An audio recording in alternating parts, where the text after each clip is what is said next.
अस्सलाम वालेकुम दोस्तों, मैं हूं सईद उमर फ़ारूक अपने चैनल उमर स्पीक्स की एक और एपिसोड के साथ आपकी खिदमत में हाज़िर हूं। दोस्तों, उम्रा सीज़न माशाल्लाह अपनी पूरी आवत आपके साथ जारी और सारी है। तो लेटेस्ट अपडेट्स आती रहती हैं सऊदी गवर्नमेंट की तरफ से। तो आज की एपिसोड में एक अच्छी खबर भी है और उसके साथ किसी हद तक दो बुरी अपडेट्स भी हैं, जो थोड़ी बहुत मायूसी का सामना भी है जिन अपडेट्स की वजह से।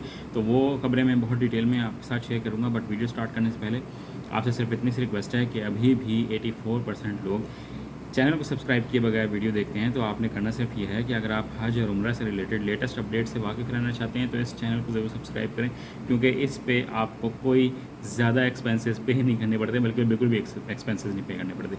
ये तो दोस्तों बात कर लेते हैं कुछ अच्छी खबर की। पहले वो ये कि गुस्ले काबा शरीफ की जो सेरेमनी थी, जो पहले हज के मौका पर और उसके बाद की जाती थी, बट अब वो मुहर्रम हराम में की गई है। और वो बड़े रूह परवर मनाजिर थे जिसमें गुस्ले काबा दिया गया। आप लोगों ने उसको अपनी स्क्रीन्स पर ज़रूर देखा हो गया। तो ये माशाल्लाह बड़ी ही सादत की बात है। जो लोग वहाँ पर उम्रा की नीयत से वहाँ मौजूद हैं, तो उन्होंने अपनी आँखों से लाइव मनाजिर वहीं पर ही खड़े होकर देखे। तो माशाल्लाह बड़े खुश नसीब लोग हैं। तो मेरी ये दुआ है कि हम सबको अल्लाह ताला इस तरह के मनाजिर देखना नसीब फरमाए।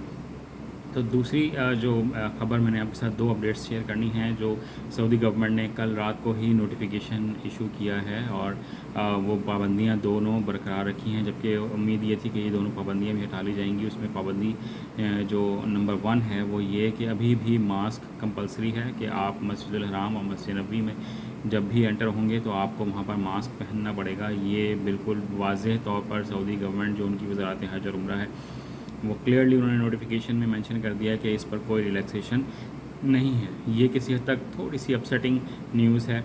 जो नेक्स्ट न्यूज़ है वो ये कि मताफ़ में अभी भी सिर्फ़ और सिर्फ उन्होंने नोटिफिकेशन में ये लिख दिया है कि सिर्फ वही लोग जाएंगे जो एहराम की हालत में होंगे, और जिन्होंने उम्रा अदा करना होगा वो ही मताफ़ में जाकर तवाफ़ कर सकेंगे। इसके अलावा जो लोग वैसे ही तवाफ़ करते हैं, नफली तवाफ़ कर रहे होते हैं सादा कपड़ों में, तो वो लोग मताफ़ में एंटर नहीं हो सकेंगे। सिर्फ वही एंटर होंगे जिनके पास उम्रे का परमिट होगा और वो एहराम की हालत में होंगे। तो उसके अलावा और कोई लोग एंटर नहीं हो सकेंगे। बच्चों के हवाले से अभी उन्होंने यही कहा है कि अब आप वीज़ा लगवा सकते हैं बच्चों का, और कुछ ट्रैवल एजेंट्स जो हैं वो भी मना कर रहे हैं, बट मेरे ख्याल में उनके पास भी नोटिफिकेशन पहुंच जाएगा तो वो फिर वीज़ा के लिए और परमिट के लिए अप्लाई करना स्टार्ट कर देंगे। तो आप अपनी तैयारी कंप्लीट रखें और अपने बच्चों को अपने साथ उम्रे पर लेके जाएं, और उम्रे पर जाएं तो मुझे भी अपनी दुआओं में ज़रूर याद रखें। चैनल पर अगर नए हैं तो चैनल को सब्सक्राइब कर लें, और जो भी कोई क्वेश्चन हो तो आप कमेंट सेक्शन में पूछ सकते हैं। तो आप पूछ सकते हैं, अगर मुझे ज़रूर पता होगा तो मैं आपको ज़रूर रिप्लाई करूँगा।